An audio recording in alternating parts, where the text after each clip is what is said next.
Hello প্রিয় দর্শক, স্বাগতম মজার গল্প ঘর।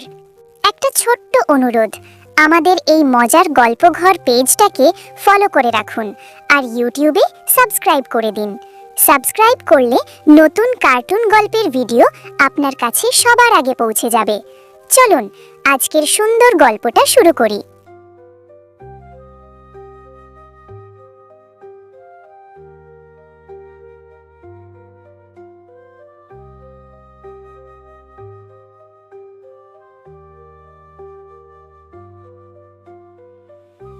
বাংলাদেশের এক প্রত্যন্ত এলাকায় একটা গ্রাম ছিল।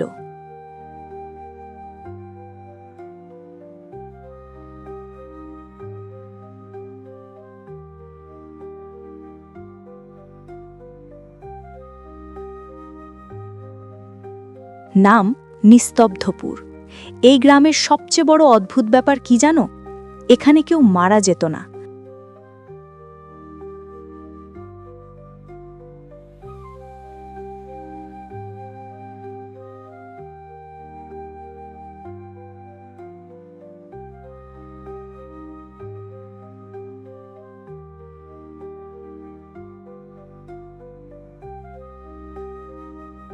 বয়স হোক ৮০, ৯০ বা ১০০, মানুষ অসুস্থ হতো, শয্যাশায়ী হতো, কিন্তু মৃত্যু আসত না।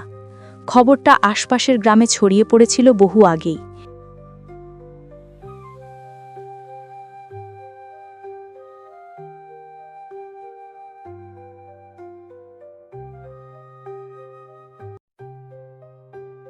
কিন্তু কেউ বিশ্বাস করত না।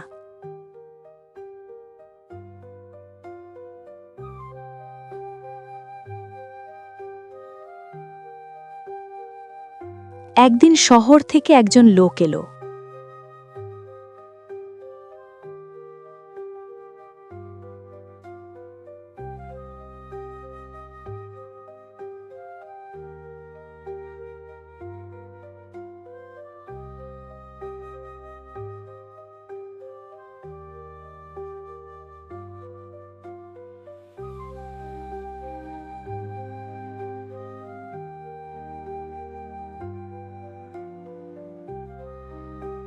নাম ডক্টর আরিফ হোসেন, পেশায় গবেষক।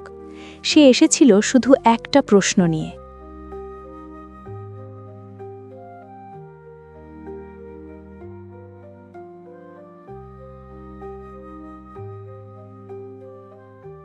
কেন এখানে কেউ মারা যায় না? গ্রামের মানুষ তাকে দেখে চুপচাপ হয়ে গেল।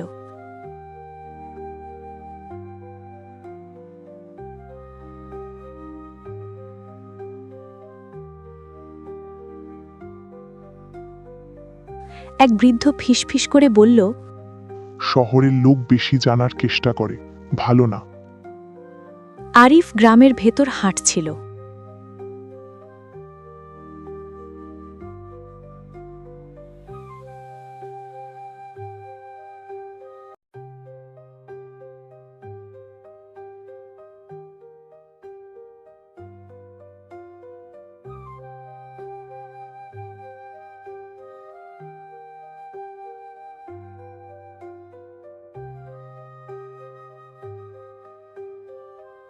একজন লোককে দেখল, বয়স কমপক্ষে ১০৫ বছর, কিন্তু চোখ পরিষ্কার, কথা স্পষ্ট।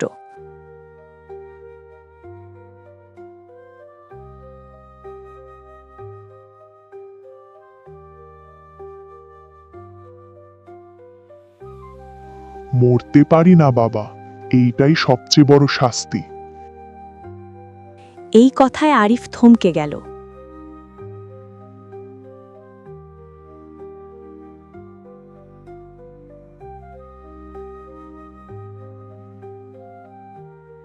রাতে নিস্তব্ধপুর ভয়ঙ্করভাবে চুপচাপ।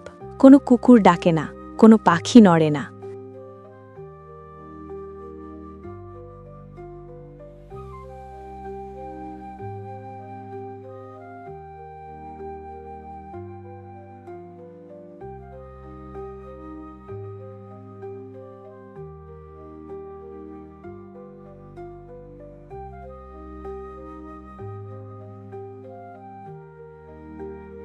আরিফ লক্ষ্য করল, রাত গভীর হলে গ্রামের সবাই ঘরের দরজা বন্ধ করে দেয়, কিন্তু কেউ ঘুমায় না।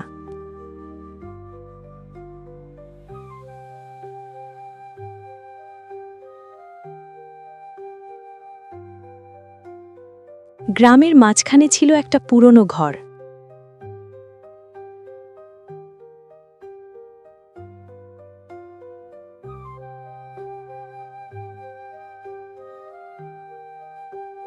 লোকেরা বলে ওটাই জীবনের ঘর। সেখানে ঢুকতেই আরিফ দেখল একটা বিশাল তালিকা, নাম, বয়স, রোগ, কিন্তু মৃত্যুর তারিখ নেই।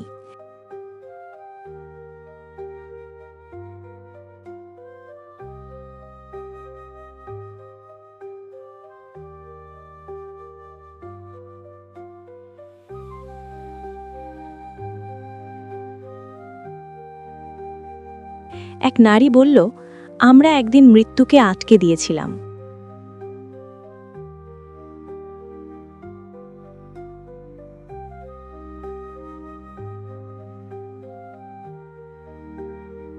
পঞ্চাশ বছর আগে গ্রামে এক মহামারী এসেছিল। মানুষ মরছিল সারি সারি। ভয়ে গ্রামবাসী এক ভয়ঙ্কর সিদ্ধান্ত নিয়েছিল। তারা একজন নিরীহ সাধুকে বলি দিয়েছিল। তারপরই মৃত্যু থেমে যায়, কিন্তু বদলে আসে অভিশাপ, মরার অধিকার কেড়ে নেওয়া হয়। আরিফ বুঝে গেল এই জীবন আসলে শাস্তি।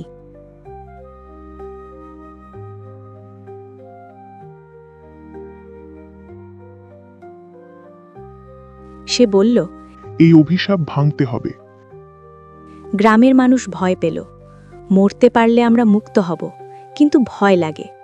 এক রাতে গ্রামের সবাই একত্র হল সেই পুরনো ঘরে।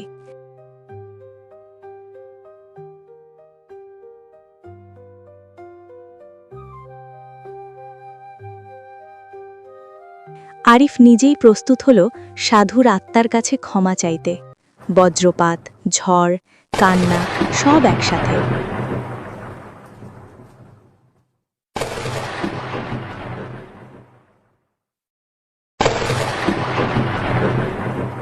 হঠাৎ এক বৃদ্ধ মাটিতে লুটিয়ে পড়ল।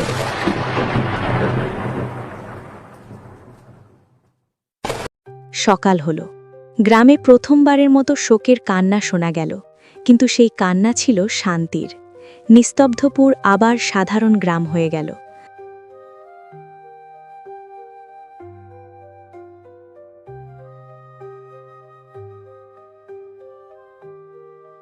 আরিফ ফিরে গেল শহরে।